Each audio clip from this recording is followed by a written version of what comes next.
Yes, good afternoon class. आज हम लोग ज्योग्राफी में लैटिट्यूड्स एंड लॉन्गिट्यूड्स जो आपका लेसन नंबर 2 है इसके बारे में बात करेंगे।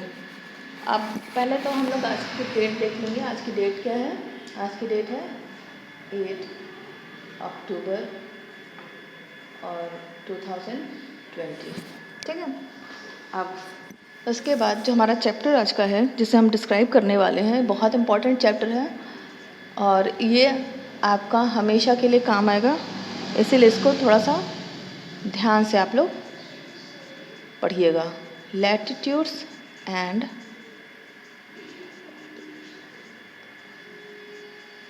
लॉन्गिट्यूड्स। ठीक। अब सबसे पहले तो हम ये जानेंगे कि लैटिट्यूड को हिंदी में क्या कहते हैं। तो लैटिट्यूड को हिंदी में कहते हैं अक्षांश रेखाएं। अक्षांश रेखाएं। और लॉन्गिट्यूड्स को हम हिंदी में कहते हैं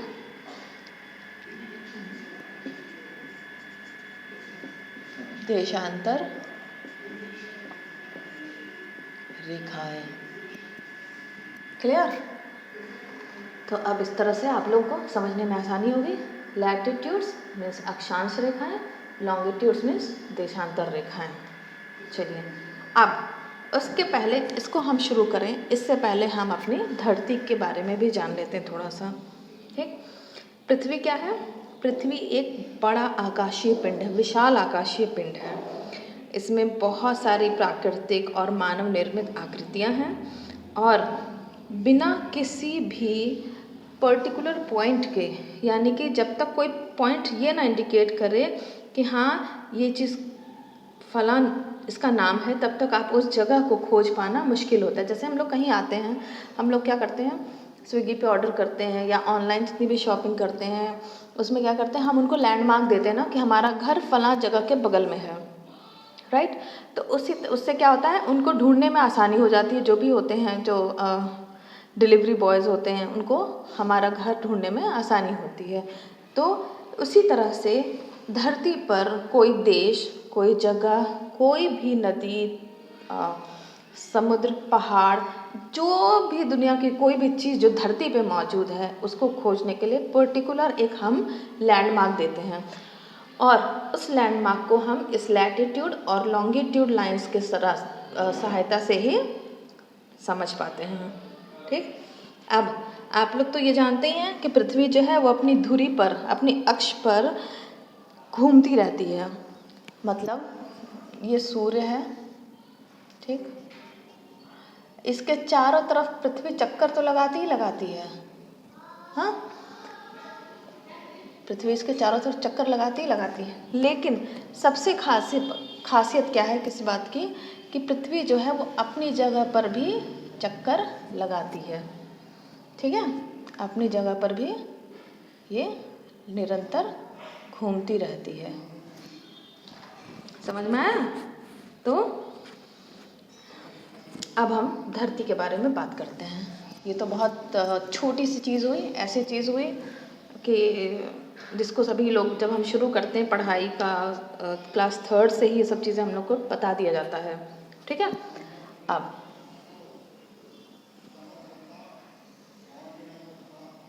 ये हमारी धरती सपोज कर लीजिए। राइट।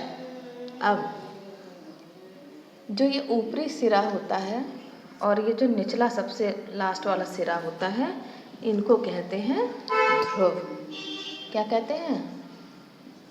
ध्रुव कहते हैं। क्या कहते हैं इसको? ध्रुव कहते हैं। इंग्लिश में इनको कहते हैं पोल्स। पोल्स कहते हैं। राइट। अब कह रहा है कि ये जो दोनों बिंदु हैं ये निश्चित होती हैं और इसलिए अब हम लोग डायरेक्शन को भी एक बार ज़रा देख लें चलते चलते। हाँ, एक लाइन, एक हमने सीधी लाइन खींची। राइट। एक हमने उसके ऊपर एक क्रॉस लगा दिया, ठीक है। अब क्या होता है कि जब हम बोर्ड की तरफ मुंह करके खड़े होते हैं, हम ऐसे तो लिख रहे हैं, तो बोर्ड की तरफ जब मुंह करके खड़े होते हैं तो हमारा जो दाहिना हाथ है, दाहिने हाथ की तरफ कौन सी दिशा होती है? ईस्ट होती है। या कॉपी में भी लिख रहे होते हैं तो जो दाहिने हाथ की तरफ जो दिशा होती है वो होती है ईस्ट। ईस्ट के उल्टा वेस्ट आ जाते हैं हम, यानी कि हमारा बायां हाथ वेस्ट होता है। चेहरे की तरफ यानी ऊपर की तरफ होता है हमारा डायरेक्शन नॉर्थ, और सबसे लास्ट में जो डायरेक्शन होता है एंड में, यानी पैरों की तरफ नीचे की तरफ जो डायरेक्शन होता है ये होता है साउथ। इसी को हिंदी में हम पूर्व कहते हैं, इसको हम कहते हैं हिंदी में पश्चिम, इसको कहते हैं हम हिंदी में उत्तर, और इसको कहते हैं हिंदी में हम दक्षिण, ठीक। तो ये हो गई 4 दिशाएं। अब इन चारों दिशाओं में भी इनकी और भुजाएं होती हैं, 4 और दिशाएं होती हैं। उत्तर और पूरब के बीच की जो दिशा होती है इसको कहते हैं नॉर्थ ईस्ट, ठीक है। एन से नॉर्थ, ई से ईस्ट, और हिंदी में इसको कहते हैं हम उत्तर पूर्व। एक दिशा ये हो गई। अब उत्तर और दक्षिण के बीच की दिशा को हम क्या कहते हैं? South east. S for south, E for east, और हिंदी में कहते हैं दक्षिण पूर्व, ठीक। पश्चिम और उत्तर के बीच की दिशा को कहते हैं हम नॉर्थ वेस्ट, यानी कि हिंदी में इसको कहते हैं उत्तर पश्चिम, ठीक है।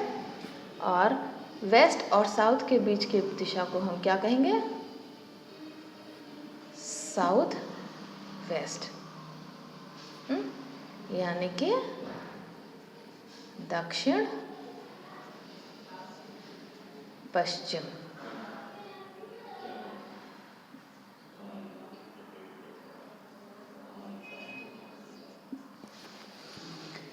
तो हो गई हमारी दिशाएं।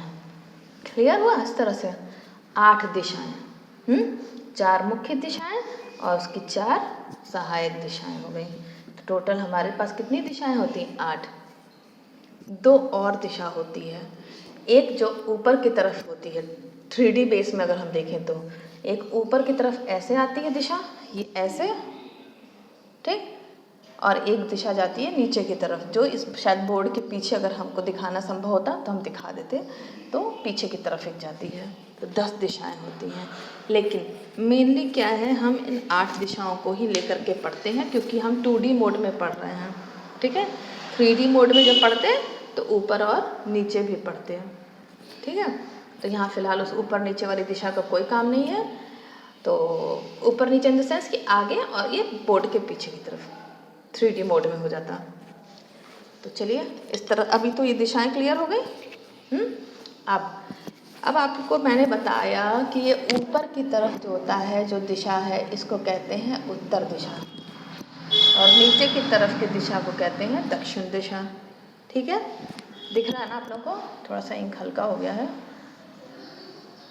मैं इसको और अच्छा से डार्क करने की कोशिश कर रही हूँ, आपको अच्छे से विजिबल हो जाए, दिखाई दे जाए, अच्छे से आपको समझ में आए। तो ये उत्तर और दक्षिण दिशा है, क्लियर। अब ध्रुव की बात हम कर रहे थे, इसको यहाँ पे कोट करना क्यों इम्पोर्टेंट हो गया, क्यों इसको मैंने हाईलाइट कर दिया? इसलिए किया क्योंकि मुझे आपको ध्रुवों के बारे में बताना है पहले तो उत्तर की दिशा में जो ध्रुव है इसको कहते हैं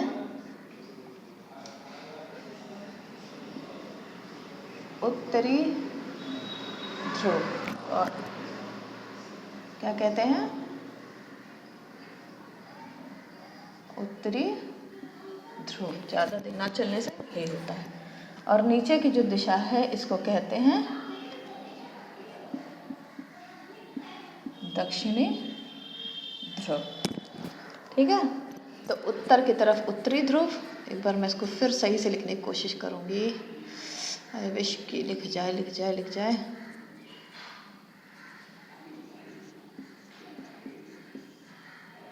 हाँ हाँ, उत्तरी ध्रुव, ठीक है। और नीचे वाली दिशा को कहते हैं दक्षिणी ध्रुव। ये देखिए, ये दक्षिणी ध्रुव और ये उत्तरी ध्रुव। क्लियर?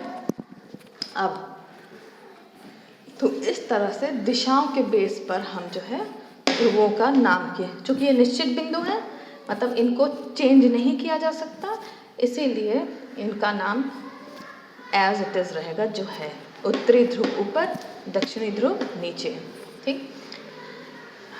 ग्लोब देखा होगा आप लोगों ने, है ना? वो कैसे होता है, एक वो ऐसा डंडा सा होता है, उसमें ये फंसा रहता है। यहाँ पे एक डंडा सा बना होता है, नीचे एक स्टैंड सा होता है और उस पे ये टिका होता है ग्लोब हमारा। और ये यहीं पे इसको घुमा दीजिए तो ये पूरा ऐसे से नाचता रहता है ना? तो इस तरह से ध्रुवों के बारे में हम जानते हैं और ऐसा ग्लोब होता है। तो फिलहाल के लिए इतना क्लियर हो गया आई होप। ऊपर का उत्तरी ध्रुव और नीचे का दक्षिणी ध्रुव, राइट। अब आगे की बात हम देख लेते हैं, इसको मिटा देते हैं। एक बार फिर से धरती के ऊपर चलते हैं, धरती को ड्रॉ करते हैं।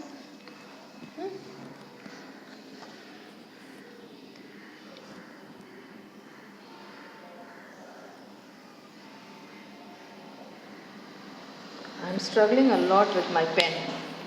I don't think so it's gonna work. So black से यूज़ कर लेती हूँ मैं। ये हो गया हमारी गोल मटोसी धरती, ठीक है। अब धरती की बात हमने जब कर लिया तो अब जो है हमने ये भी देख लिया कि ये ऊपर में हो गया उत्तरी ध्रुव और नीचे हो गया हमारा दक्षिणी ध्रुव, यानी कि नॉर्थ पोल, इसको कहते हैं उत्तरी ध्रुव। ये हो गया साउथ पोल, यानी कि दक्षिणी ध्रुव।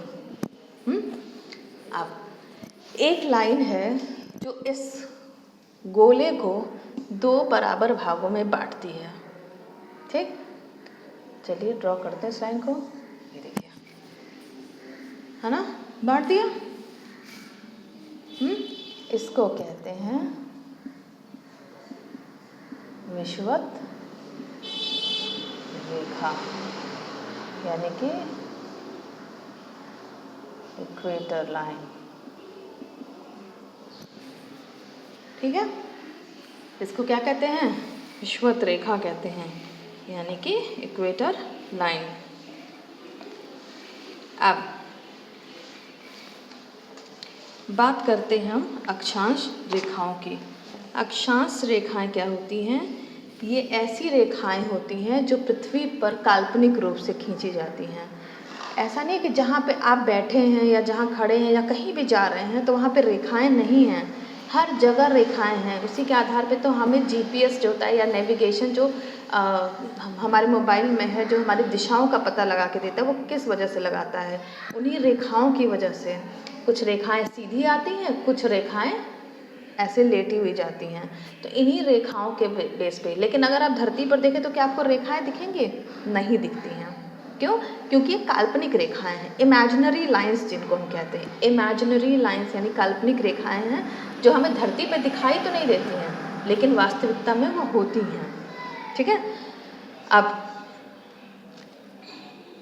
ये जो रेखाएं होती हैं, कौन सी रेखाएं हम पढ़ेंगे अब? अक्षांश रेखाओं के बारे में पढ़ने जा रहे हैं, ठीक है। तो फिलहाल के लिए देशांतर रेखाओं का यहाँ कोई काम नहीं है, तो इसको हम मिटा देते हैं। अक्षांश रेखाएं पढ़ते हैं। अक्षांश रेखाएं क्या होती हैं? ग्लोब के चारों ओर पश्चिम से पूर्व की ओर